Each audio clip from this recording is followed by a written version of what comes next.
Assalamualaikum warahmatullahi wabarakatuh. Kami kelompok 2 yang beranggotakan saya sendiri yakni Yazim Mukram dengan BP 1901021009. Saya Mila Mardiah, BP 2001021005. Saya Fadila Al-Hanifah, BP 2001021012.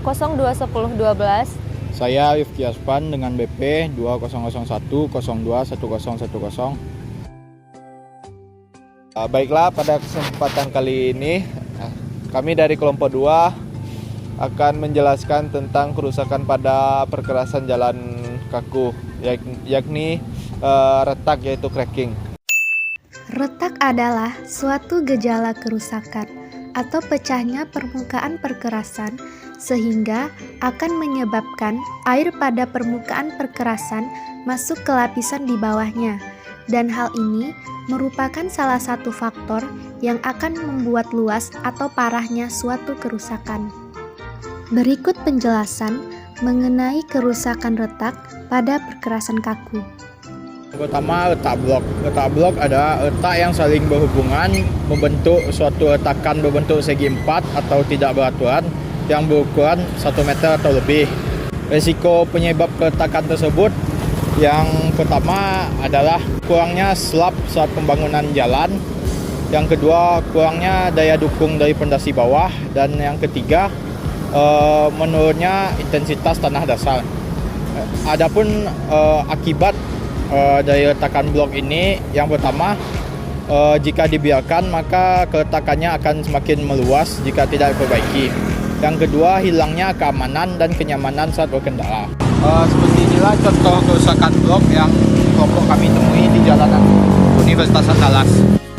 Cara penanganan yang bisa dilakukan untuk retak blok dengan lebar retak kecil dari 5 mm, penanganannya dengan mengisi aspal celah retaknya, dan untuk retak blok dengan lebar retak besar sama 5 mm, penanganannya dengan rekonstruksi satu slab.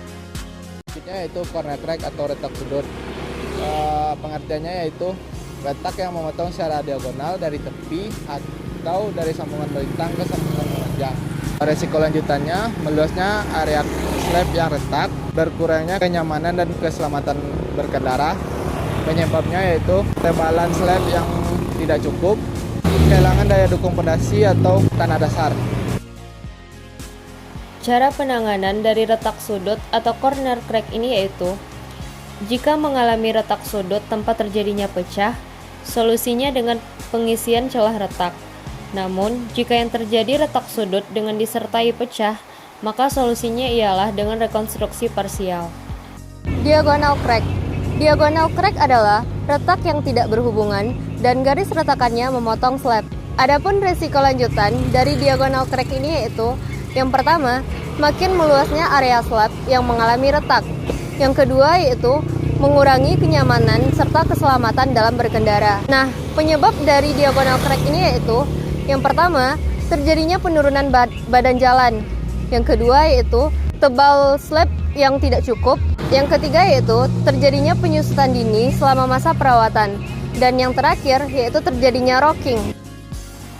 Cara penanganan dari diagonal crack ini ialah, untuk retak blok dengan lebar retak kecil dari 5 mm, penanganannya dengan mengisi aspal pada celah retaknya.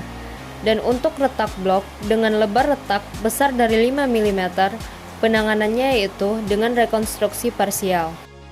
Retak melintang atau transverse crack, yaitu retak yang tidak berhubungan dan retaknya merambat ke arah melintang slab. Risiko lanjutan meruasnya area slab yang mengalami retak, berkurangnya kenyamanan dan keselamatan berkendara. Penyebabnya tebal slab yang tidak cukup, penggergajian sambungan yang terlambat, kemudian terjadinya pumping dan rocking. Seperti di jalan ini. Cara penanganan untuk retak blok dengan lebar retak kecil dari 5 mm, penanganannya dengan mengisi aspal pada celah retaknya. Dan untuk retak blok dengan lebar retak besar sama 5 mm, penanganannya dengan rekonstruksi parsial. Retak memanjang. Retak memanjang adalah retak yang tidak berhubungan dan merambat searah memanjang di bagian slab. Contoh retak memanjang adalah seperti retak di Jalan Universitas Andalas ini.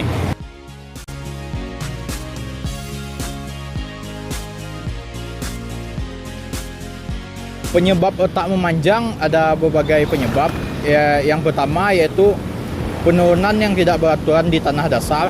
Yang kedua, kurang panjangnya bagian segmen. Yang ketiga, kurang tebalnya lapisan perkerasan jalannya.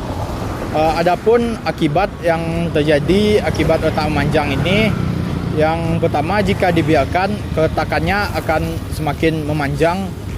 Yang kedua, mengakibatkan kehilangnya keamanan dan kenyamanan dalam berkendara. Cara penanganan untuk retak blok dengan lebar retak kecil dari 5 mm, penanganannya dengan mengisi aspal celah retaknya, dan untuk retak blok dengan lebar retak besar sama 5 mm, penanganannya dengan rekonstruksi parsial. Baiklah, selanjutnya yaitu retak tidak beraturan atau meandering crack. Resiko lanjutan dari retak tidak beraturan ini yaitu yang pertama, meluasnya area slab yang mengalami retak. Kedua, mengurangi keselamatan serta kenyamanan dalam berkendara. Nah, adapun penyebab dari retak tidak beraturan ini yaitu yang pertama, terjadinya pumping dan rocking. Kedua, tebal slab yang tidak cukup. Ketiga, terjadinya amblas. Keempat, terlambat memotong sambungan. Dan yang terakhir yaitu penyusutan dini akibat terlambatnya perawatan. Adapun cara penanganan untuk retak tidak beraturan atau meandering crack ini yaitu untuk retak blok dengan lebar retak kecil dari 5 mm, penanganannya dengan mengisi aspal pada celah retaknya. Dan untuk retak blok dengan lebar retak besar sama dari 5 mm, penanganannya yaitu dengan rekonstruksi parsial. Baiklah, sekian dari kelompok 2. Terima kasih. Assalamualaikum warahmatullahi wabarakatuh.